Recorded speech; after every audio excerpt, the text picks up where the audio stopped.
discuss the opportunities and challenges of preserving and managing wealth. The show was presented to you by Gaslowitz Frankel, a law firm dedicated to resolving disputes involving your wealth, whether it be through your will, your trust, your business, or your investment.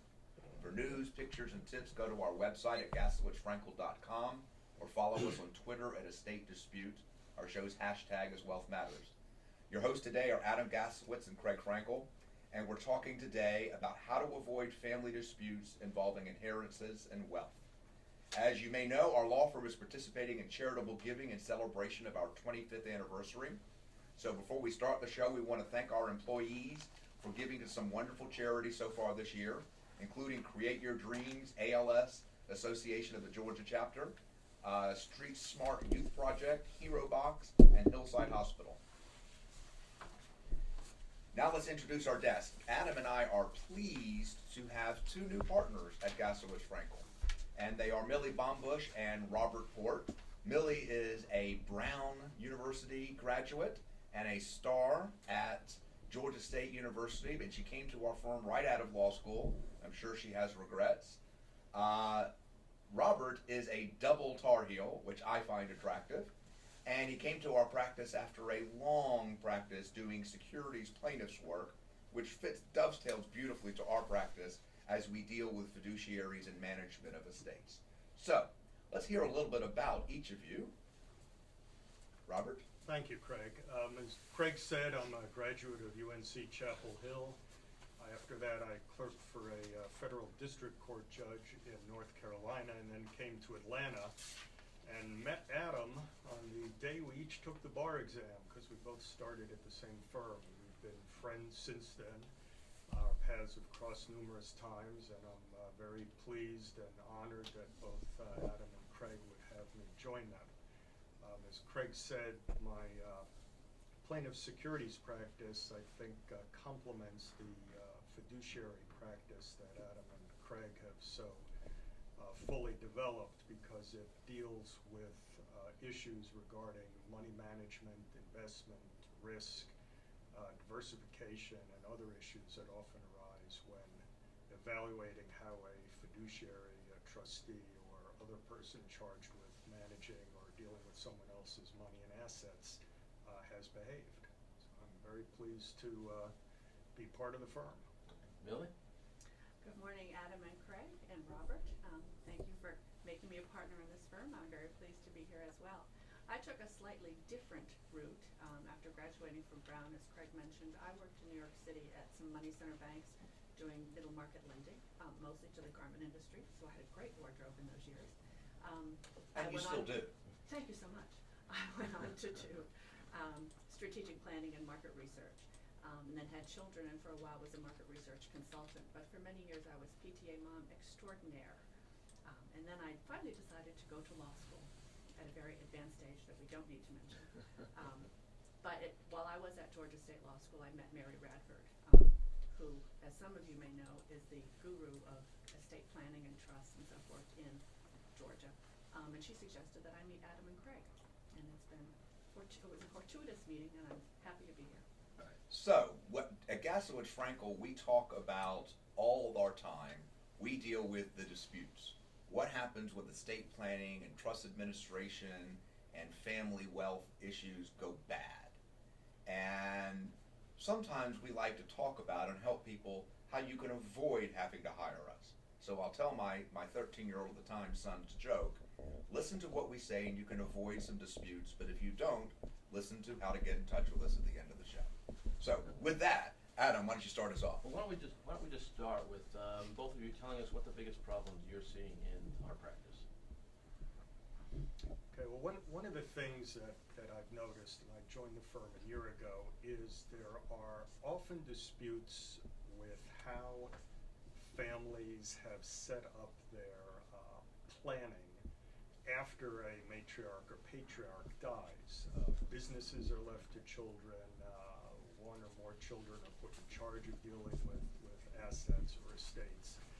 And often that is certainly what the late parent in many cases intended, but those parties may not be entirely capable of managing the assets, of properly and faithfully distributing and managing the estate. So we're seeing a lot of issues like that, particularly with respect to businesses that were started by one generation and have been passed to another, and the other generation often has one or more folks who are not capable of managing it, or there's power struggles within those generations. And let's jump in. 80% of all businesses in the United States, the money, are from small businesses. So we're going to see, as wealthy Americans, hopefully, lots of transitions of businesses. Millie, what kind of problems are you seeing? I see problems a lot with elderly parents, both before they pass away and then afterwards. First, when they're still alive, but maybe needing a little bit of assistance, we're seeing lots of times where children, and we might have blended families, so it might be stepchildren, taking advantage, maybe with the goal of trying to preserve what they consider to be their inheritance, while it is actually still mom's money. It's not your inheritance yet until mom passes away. But there seems to be a focus on that, taking advantage through powers of attorney. A lot of times elderly folks are vulnerable because they live alone, their children are in faraway states, people are living longer, they have greater assets. So there are a lot of vulnerabilities there. After folks pass away, the elderly parents die, there are a lot of problems that we see with administering estates. The administrators, who may be family members, again, seem to carve out their own inheritance and maybe take it away from siblings. And that's very often how disputes arise. And let's remember that in Georgia, as it is in most states, but particularly Georgia, the person giving the wealth has the right to do whatever they want to do with it. They can give it away. There is no right of inheritance.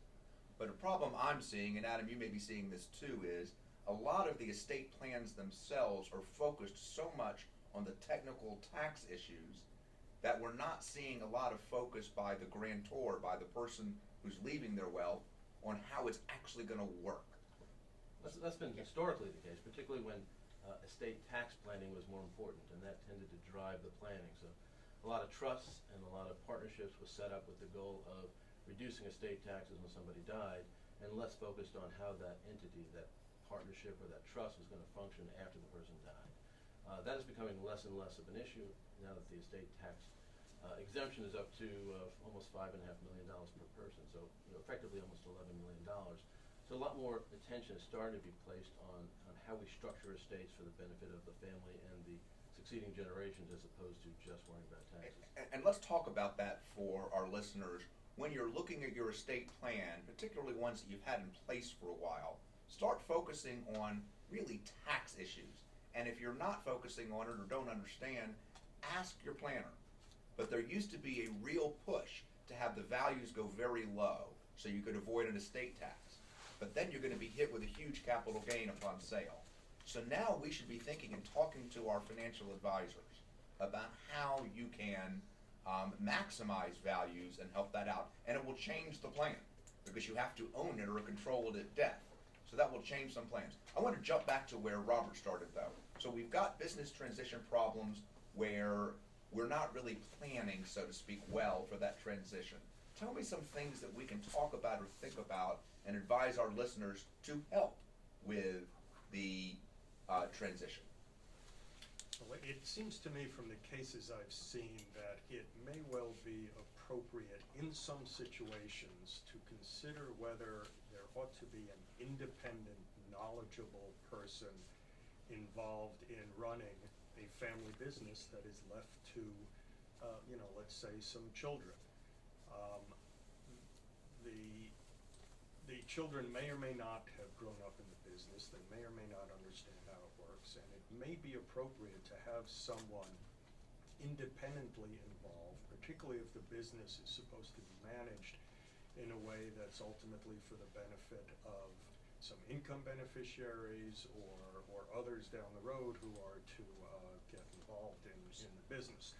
Another aspect of this I know you're dealing with in particular, Craig, is the question of whether there should be diversification. If the entire family's assets are tied up in real estate or in a single business, there are some interesting questions I know we're facing with respect to whether the fiduciary who was in charge of that needs to consider diversification, which, going back to my practice area, is one of the principal things that a competent financial fiduciary needs to keep in mind. But it's obviously hard to diversify when the bulk of the family's assets are tied up in a single asset, like a business. Right. And so what you're saying is think about it in advance. A lot of things that mom or dad did that may or may not have been great when they were building the business, the next generation either might not be able to do, or perhaps need to think about other people like their siblings who may not be in the business. You are listening to Wealth Matters, where we discuss the opportunities and challenges of preserving and managing wealth. We're your hosts today, Adam Gaslowitz and Craig Frankel from the fiduciary litigation firm of Gaslowitz Frankel. And we're talking to our newest partners, Millie Baumbusch and Robert Port, about how to avoid family disputes regarding inheritances and wealth. One issue you just mentioned is using a outsider or a professional. And it's going to be a very leading question, but I'm a lawyer. When is the right time to be choosing that kind of person? The day before you die, or maybe a little earlier? Talk about leading. Well, I'll step into that. I think long before you are on your deathbed, you need to have someone involved who you trust, who knows your business, who knows your family, and frankly has sensitivity to, either if it's a business issue or if you have an estate that's mostly made up of investable assets, stocks and bonds, someone who is competent and capable of dealing with those type of assets. And many times those relationships or the folks chosen are someone who, doesn't really have a deep understanding of those things, and they should not do on-the-job learning with somebody's inheritance. Well, a lot of times what you have are family members who work in the business. Dad started the business, one child or another may work in that business for many years, and after years of doing that, that child assumes that they're going to be taking over. The other children are often out of the business or less involved in that business. And that tends to create a lot of tension in the family, particularly when the patriarch died. How do you handle those sorts of situations? How do you have the family sit down and have the kind of discussions in advance that allows them to either pass the business off to one side of the family and pass other assets to another side, or to handle it in some way that doesn't end up in conflict? Well, like a lot of things we do, Adam, we can give folks our best advice, but what they do with it afterwards is up to them. And we all know plenty of situations where even if someone had been told or there was a suggestion made, you really ought to have somebody independent do this rather than your daughter, your son, or your brother-in-law who happens to be in the insurance business. That's not likely to happen. Yeah. There'll be, there's emotional issues, there's family issues, there's all the tension there. So, again, if folks have good advisors, attorneys, tax planners, estate planners, CPAs, they can get that advice, but whether or not they act on it, is obviously up to them. We can't force them to do what we think may be in their best interest. So it's a lot like voting in South Georgia in the years gone by, vote early and vote often. What we need to tell our listeners is it's hard to talk about it, but let's talk about it. And Millie, you were about to talk, but let's talk about some things you should talk about. We know one thing is that we see a lot of is that the new child president of the company tends to want to have the same salary and perks as the patriarch or matriarch who built the business. And sometimes, and when I say sometimes I mean always, the siblings resent that and say that was okay for dad, but it's not okay for you, brother or sister. Or those are topics we obviously should talk about early on. Millie, what are some other topics and things we should talk about early on to at least identify the problems and potentially talk about solutions? I think that's part of it, and there has to be, I think, an open family discussion about what the role is and what the compensation is for members of the family who are involved in the business and members who are not involved in the business. Just because you're not involved, some family members still think, well, it's my inheritance, I need a share of this, I have a large ownership percentage, I need to be compensated somehow, and yet they're not doing anything, they're not interested in doing anything, they have no talent for business, but they still want some financial compensation. But they've still inherited a portion of the business, and they still expect to get their share. Right. Unfortunately, the people who are working in the business, their siblings, often feel differently about that. Yes. And remember that, and we face this all the time, a company is different than a trust. And there's a recent case, Rollins versus Rollins, that highlights this. But when you own a business, you're going to have shareholders and directors. And when mom and dad owned the business and they were the sole shareholders, the sole directors, the sole employees, the sole people who are going to make profit, the decisions are made a lot more like a family makes a budget decision. But once you switch, one of the things I think we need to talk about is how does a business manage when you're gone? So what's some advice we can give to families on that transition? Ways they can figure out how they can manage this business and still have it be successful for the company. What should we be talking about? I think Millie hit on the right start, which is communication among the family members. Sitting down with the family and saying, things are going to transition, and let's talk about how best to do that so we don't create conflict. Discussing the realities of the fact that one child may work in the business and the others don't, and how they'll feel about it with regard to each other is a good start. Discussing whether it's a good idea to leave the business to some children and not others, and to work out with the children a fair way of dividing up family assets so that other children get Talk something. about that. You're going to leave, you only got the family business, and you're going to leave, and you're going to say some should not be involved. How do you do that and make it work where the only asset's the family business? Well, one way to do it is through insurance. You can purchase insurance that pays off when the business transitions. So if father dies, life insurance on his life will go to one child, whereas the business will go to another. It's a partial solution. It's hard to get the numbers right. Business values change all the time, and so getting the insurance to match up with the business may be difficult. But it's at least one way of passing other assets on to children when there really aren't other assets. Another thing people need to talk about occasionally is whether the business is worth passing on, or whether that business should be sold and cash should be given to both, or whether the business should be sold to one child using part of their inheritance with the remaining assets going to the other. So if you've got two children, one child can buy the half of the business from the other child gets cash or a note, and the child buying the business has the business without another looking over their shoulders. And let me add a tax nerd question. I'm actually not the tax guy, Adam is, but a lot of entities, not just the family businesses, were set up as limited or family limited partnerships to try to do estate tax planning. And they weren't thinking about a lot of management.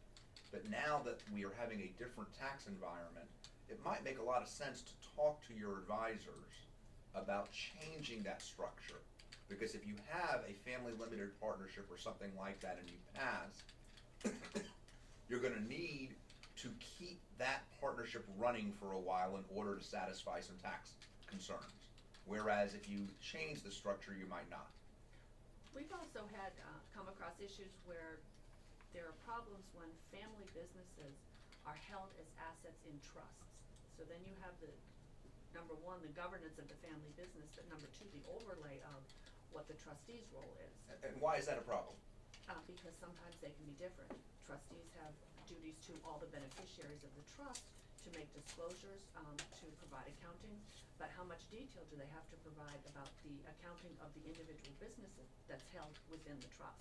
And often we've seen trustees appoint themselves as officers of the company, so they're wearing multiple hats and Yes. have conflicting roles. And Georgia law says you can wear several hats, but the problem is when you're wearing the hat, you have to act the right way. So a trustee has duties that are different to all the beneficiaries, that may be different than the officer's duties to the company where it may be making money. We're talking a lot about ways we can change businesses, and we've talked about the people. How do we go about choosing who should be the trustee or perhaps the outside business person? Who are the right people we should be using as fiduciaries? Because this is a difficult problem, and a lot of our clients that we see use the default provision. Dad says, I want to use my children because their feelings will be hurt. Or I'm going to do all of my children so I don't hurt one of the children's feelings. What are some advice that we can give to our listeners that says that may not always be the best answer?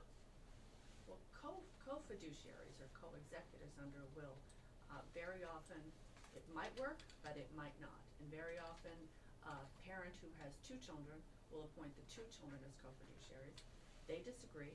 In Georgia, executors have to act unanimously. And So then there's a problem. There's no impasse provision, there's no way to get around it, and the next thing you know, they're calling us and we're all in court because they can't agree, and it might be over something like personal property, not over, $500,000 investments. And as we well know, courts really frown on co-executives. Yes, they do. And personal property deserves attention. People's emotions regarding personal property sometimes are more important than the dollars. We've had estates that were worth millions and millions of dollars, but we fought for 2 years over the original cookbooks. People get in touch and they deal with these issues, and family members, I have found, always the relationships between family members goes back to childhood. Yes, it So does. sometimes it's hard. So, and not a lot of people realize that this is a unanimous vote unless you change it. Are there ways to change that so that you can fix what you refer to as the impasse problem? Well, you can, number one, not appoint the co-fiduciaries.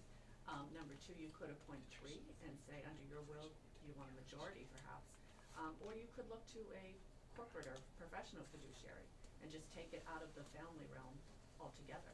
A lot of people say that the corporate fiduciaries are too expensive, but Robert, I think I've heard you say that in the end that actually solves the problems and you actually do better. Is that right? Yeah, I believe, and again, my point of view comes from the investing world. A lot of people are really reticent to pay a competent advisor, myself included. But I've concluded that it is a form of insurance to avoid a lot of the issues we're talking about and avoid having to pay attorneys like us lots of money to disentangle disputes that folks may get into. So, it is the, if you will, the cost of doing business, or the cost of hopefully putting your business or your assets or your estate in a place that has a better probability, and we're just talking about probabilities, a better probability of either continuing or going forward as intended, and avoiding spending lots of times in conference rooms with attorneys. And that would be true even if you believe that one of your sons is perfectly capable of managing the estate and the affairs of the business and is the person you trust to do it. Absolutely. But having somebody else, so we've talked about, you use the word a form of insurance, and I like that. So when you talk about impasse resolution by having a majority vote perhaps, that's a form of insurance. And when we talk about having a fiduciary who is a professional, that's a form of insurance, not only against disputes, but it's also a form of insurance about what I call temptation. When money is there and you're having a difficult time in your life, we are all human beings. And so avoiding the temptation or the appearance that you're doing something wrong sometimes goes a long way. Are there other ways we can protect? And I'll mention one, but providing information seems to be something we fight a lot about. Is that a way we could use to protect families in some ways? Absolutely. Not only providing information during the administration of a trust and of an estate, but even beforehand, when you've got an elderly parent who names 1 or 2 children as powers of attorney, there should be transparency provisions there.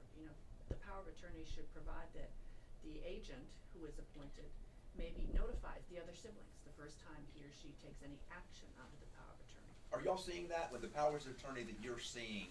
Are you seeing powers of attorney that have either accounting or disclosure requirements? Very few of them, but I think we recommend that most of them should. We're seeing a lot of abuse. I think, Millie, you're seeing as much of it as any of us at the office. A lot of abuse with powers of attorney, with estate planning documents that have been put in place to deal with people as they get older. And once those documents are actually put in service, they get abused. But the solutions for powers of attorney are similar to solutions for business management and similar to solutions for trust. So, for example, with business management, you can have majority control, we can have professionals coming in, but we can have disclosures. And is that something we should be talking about when we set up these businesses or look at our documents when our listeners say, gosh, I've got a family limited partnership or I've got a trust, what kind of disclosures should I have? Well, I don't think disclosure is enough. I think disclosure is really what we need, because we see just too much of it. And when the person who is not in charge of the information doesn't get the information, that instantly creates suspicion. So by the time you get the information, you're already looking at it through some kind of jaded eyes, and you're not inclined to even believe the numbers that are right in front of you. So disclosure early and disclosure often, I think would be helpful in both families and family businesses and estates and trusts. What about the disputes that arise when people become incompetent? We've seen a lot of disputes that arise when there are powers of attorney in place. They're being used maybe properly, maybe not, but there's distrust among the other family members. A lot of that distrust obviously could be avoided with some disclosure, but then you see people filing for guardianships to try and to avoid the effectiveness of the powers of attorney. Have you thought about ways that we can solve some of those problems, because they seem to be more and more frequent lately? They are. We're seeing a lot of guardianships in Georgia, which if you go to the court and apply for guardianship, then you are in charge of the elderly person's health care. A conservator is in charge of the finances. And it's really a matter very often of just family trust. It's the person taking advantage. Sometimes it's an opportunist, not necessarily a predator, but just taking advantage of an opportunity. And as Craig said earlier, you know, it may be a child who is at a point in life having some financial difficulty, moves back in with mom. Next thing you know is taking over mom's credit cards, and nobody else knows what's going on with mom, and it's a problem. A very easy way some of that can be cured is most banks and financial institutions will be agreeable to sending copies of statements to others. You know, for example, I've set my own folks up with a financial advisor, and they get copies of their monthly statements, and I get copies as well, so I can monitor what he's doing and pick up long before anything untoward might happen, exactly what's going on. So disclose, disclose, disclose. All right. You're listening to Wealth Matters, where we discuss the opportunities and challenges of preserving and managing wealth. We're your hosts, Adam Gass-Lewis and Craig Frankel, from the fiduciary litigation firm of Gass-Lewis-Frankel. We're talking to our newest partners, Robert Port and Millie Baumbusch, about how to avoid family disputes regarding inheritance and wealth. When we talk about disclosure, let's add one little point and talk about it. Disclosure, when you say, I think giving statements to all family members, particularly for the major assets, is important, but you also have to empower that person. So if you're using a power of attorney, you need to say, if there's a problem, you have a mechanism to solve it. Because a normal power of attorney does not authorize anybody but the agent or the person who gave the power to enforce it. Just one point too about banks. While it would be great if banks would agree to send statements to other people, and that's helpful, we found that very often banks require their own power of attorney forms to be filled out. So if you go to an attorney's office and you get a power of attorney, not all banks will accept that, and you may have to just make sure that whatever bank or account you're wanting to control, that particular bank doesn't require its own form to be filled out. And one solution for that, by the way, is when you're starting to age. We talked about people becoming incompetent and needing guardians or conservators. That's complete incompetence. What we're seeing, I think, is a lot more of what I would refer to as diminished capacity and just normal aging. So as you're doing that, one thing to do is to go to the banks that your elderly parent already banks at and go ahead and fill out their forms. And many of them will require the form every 5 years. Another problem. One other thing that trips people up is lawyers typically, particularly in Georgia, are allowed to avoid the obligation that the law requires of accounting to the court, of doing an inventory and of accounting to the court when you probate a will. So a lot of lawyers typically will put provisions in the will that avoid that obligation. What happens is that the fiduciaries then think that not only don't they have to account to the court, they don't have to account to anybody, and that tends to set up a conflict between the child or person managing the estate and the remaining beneficiaries of that estate. It tends to translate into all the other behaviors of the fiduciary. So what the word for our listeners is, if you waive an accounting to the court, that's okay, but be very clear in the document and to your fiduciaries, you still want them to maintain the books and you still want them to provide an annual accounting. I always recommend that you actually put in the document, you must use a computer-based accounting program, whether it's Quicken or something else, and actually use it. And I get some pushback, and they say, well, I don't know how to use it. And with humor, I say, if you can't use Quicken, you probably shouldn't be managing the estate. You mentioned something when we talk about going to banks, though. What is very common solution to parents is going to the bank and becoming a joint on their account so that you can write checks for convenience. Is that a good idea? N-O. Why And that not? spells no, because what a joint account means is that when one owner dies, the entire balance of the account goes to the other owner.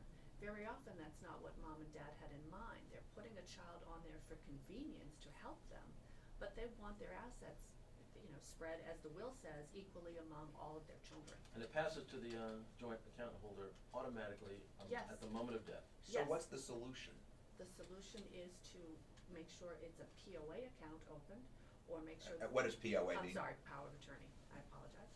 And, or make sure that the bank understands this is not a joint account with right of survivorship. There are other ways that accounts can be set up at different banks. You've got to tell So the that- banks Yes. default to power of attorney accounts. Right, And I want to highlight that I'm sorry, no, they default to joint accounts. Yes. Right. And let's highlight where this becomes a problem. It becomes a problem a lot of times in brokerage accounts, which are where lots of money end up being for families, whether they be 401ks or other retirement accounts. And weirdly enough, it goes back to bank accounts because as our parents age, they sell assets. Fill in the blank, houses. And the assets go into the brokerage account or go into a Roth IRA or go into a savings or regular bank account while they're trying to figure out what happens. So those are where the big dollars go. Do we have similar problems on joint accounts and joint ownership with other property like houses or brokerage accounts? we do. We've just seen this in a case we had recently where a couple owned a house jointly in Atlanta. The husband and wife assumed that it was owned jointly with right of survivorship, and it was not. So the wife's share then ended up in her estate, which has been hotly disputed. Had it been titled correctly, as they thought they had intended to do, jointly with right of survivorship, the ownership would have passed automatically to the husband without having to go through probate. So what's our advice to listeners? Is to pay attention to how your assets are titled and make sure if they're titled the way that you intend. Make sure you understand what's going to happen after your death. Now, the case you're talking about had children from previous marriage. That was where the dispute came in. Yes. And I was going to say in the brokerage area, if you have a joint account with a child and a parent, either one can direct investments in the account.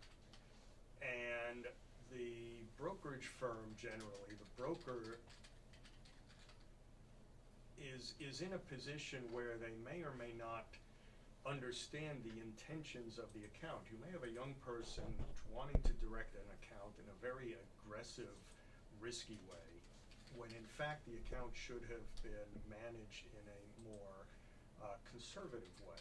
And it can potentially put a brokerage firm and a broker in a very difficult position because they're both on the account, and the management directions being given may or may not be what was ultimately intended, but on the face of it to the broker, either party can manage the account. Is one of the solutions that we should start telling our clients and our listeners, when you have your brokerage statements and you go and you do your designations, go to your estate planner or your financial planner and say, show them the documents. I look at documents and I say to my clients, what did you think you did? And I look at the document, and whatever it is they thought they did isn't what they did. So it's one of the ways that we can suggest to our listeners is, when you think you've done it right on the joint accounts and all of that, go back. Spend another 15 minutes with your accountant or with your financial planner or your estate planner and say, have I done it right? Is that a good idea?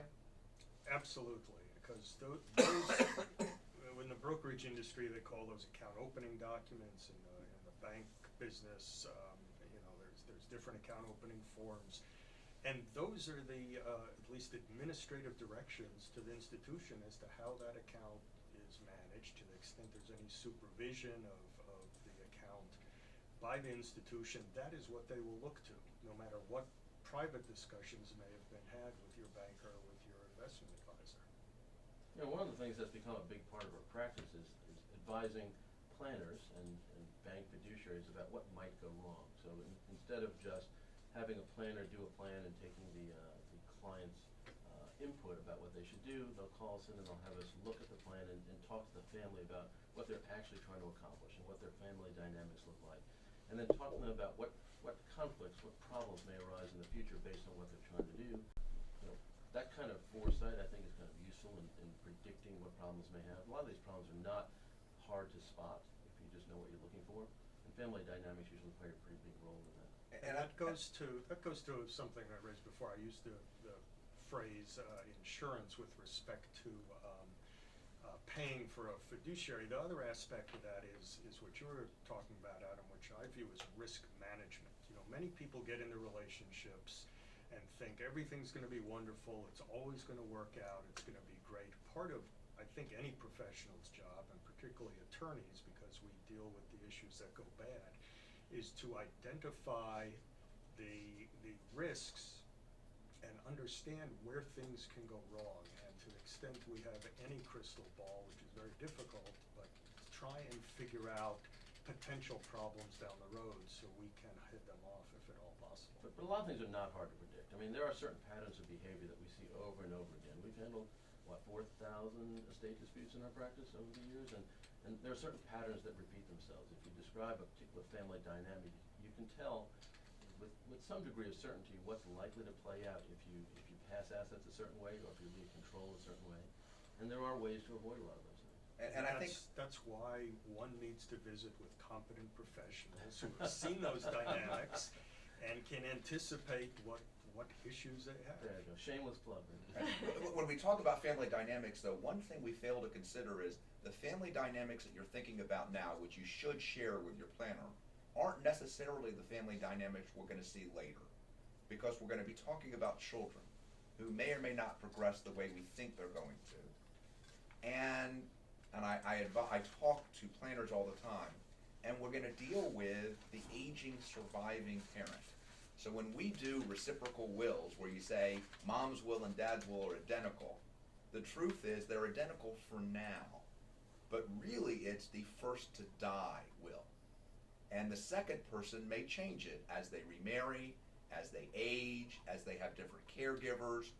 So we often tell planners, even if you have great faith in your family and they're very good decision makers and they're very mature, you still should put into your documents things that protect the aging parent from potential problems. So what are some of those protections that we talked about that people can use to try to protect against what happens later after they die?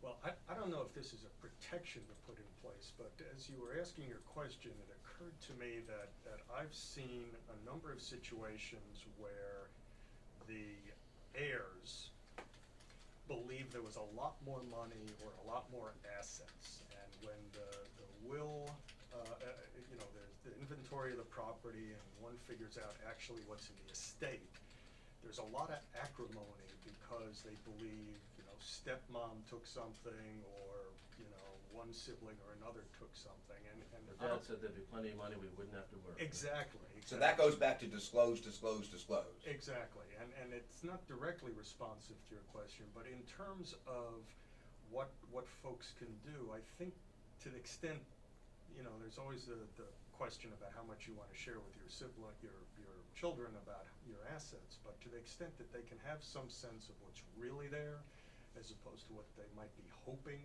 is there, I think that may go a long way to helping resolve some unanticipated issues. And you can do third parties. You can say, for my kids, I'm going to let an uncle see the numbers if you're afraid the kids will see them, or say they'll see it at an older age.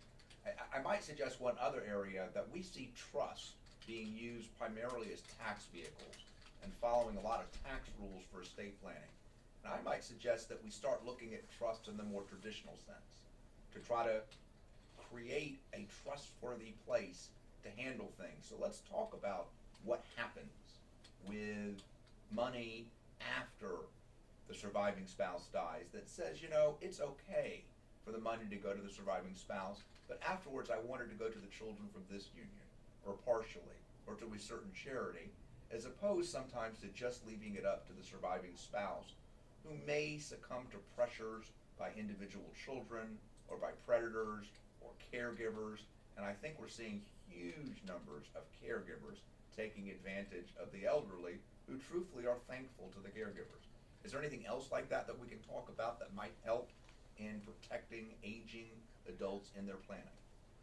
Well, I still keep coming back to communication among the families. I mean, we talk about this and we say it's hard, but we need to do it anyway. We really need to make a push, not just us as litigators, but planning attorneys, bank trust officers, whoever's doing the work with the families, to sit them down and discuss this stuff. And it's often very hard for parents to talk about their assets with their kids, but you know, there's not a better time to do it than while you're alive. It becomes very difficult afterwards, and having those discussions now in a safe environment, maybe with other professionals involved, if you have difficulty explaining those things to your kids, is the way to do it. You can sit down with your attorney and your financial advisor, or a family psychologist if that's the kind of family. So you're advising that use your professional to help you have that conversation if you're not able to do it on your own. Yes, most professionals would be happy to sit down with not just you, but you and your family, and help explain the family plan, the succession plan, the dynamics of the family's assets, and how the family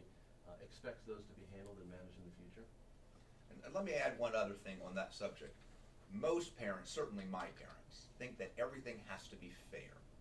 And I think that's great. But how you define fairness is very interesting. All of our children will be different, and they'll go off in life and do different things and have different needs. So I think when we're sitting in the planning process, we should think about those things. So for example, if there's been, and we see this all the time, a family vacation home, where the family says, gosh, we've loved it, and they give the family vacation home to the 3 kids. Several of the kids may not share those views, or if they share the views that this is the greatest place to be, don't live near there, or can't afford it.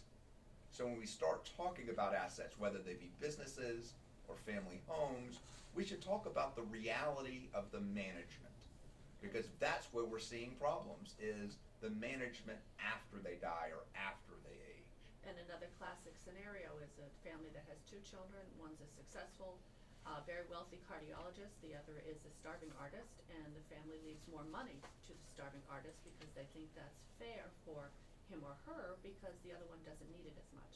And it turns out that after parents die, money is almost a proxy for love, and mom didn't love me enough. And if the parents don't discuss this ahead of time, then the child who didn't get as much is left feeling hurt. And that only exacerbates any disputes that go on in the administration of the estate. Whereas often if you discuss it in advance, you know, you, my doctor's son, I'm going to leave a little less to. My daughter's going to get a little more because she's a poor starving artist. Everybody okay with that? And everybody will be okay with that. They just don't like surprises. Nobody likes surprises. So I don't want to say this out loud, but my wife is actually right, that if you talk about things in advance, it avoids problems. In your case, she's right. Interesting. Okay, well, with that note, and shout out to my wife, I want to thank everyone for listening to Wealth Matters today, where we discuss the opportunities and challenges of preserving and managing wealth. For more information about Gaslowitz Frankel, please go to our website at gaslowitzfrankel.com, and remember to follow us on Twitter at Estate Dispute, and use our show's hashtag Wealth Matters.